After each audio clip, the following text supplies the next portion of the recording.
Good morning. We hope you're having a wonderful Monday morning. Let me ask you a very important question this morning. How many times per day do you change clothes? Now, I'm thinking with the quarantine that we've been under, some of us have had some pajama days, maybe just lazy all day and stayed in pajamas all day long. But probably there are days, I'm guessing, when we change clothes a number of times.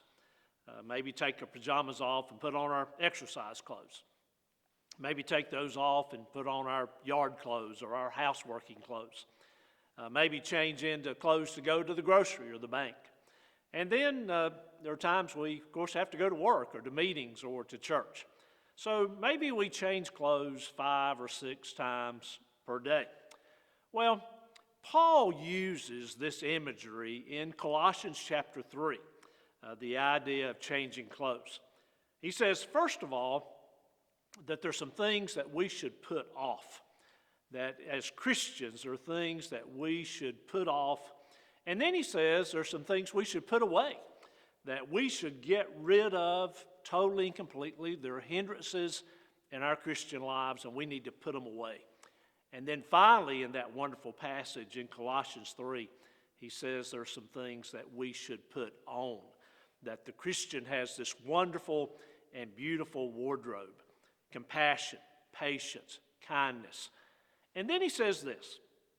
He says, once you have put on those wonderful clothes, then go. You're ready to go out. And he doesn't say necessarily to preach. He says, go and wear love. Go out covered in love. You know, when I look at our world today, people are under a lot of stress. People are under a lot of duress. And what everybody needs is to be loved and to be cared for. This Sunday for our live stream, May 17th at 11 o'clock, we're going to use as our text Colossians chapter 3. And we're going to talk about putting on this wonderful wardrobe. Let me say this to you in closing. This outline was given to me by a good friend, Phil Dunford. Many of you know him. He was a longtime pastor of First Presbyterian Church here in Forest City. And he's a dear, dear friend. And he shared this with me, and I'm going to do my very best to preach that outline on Sunday. We hope you'll join us May 17th, 11 o'clock for our live stream.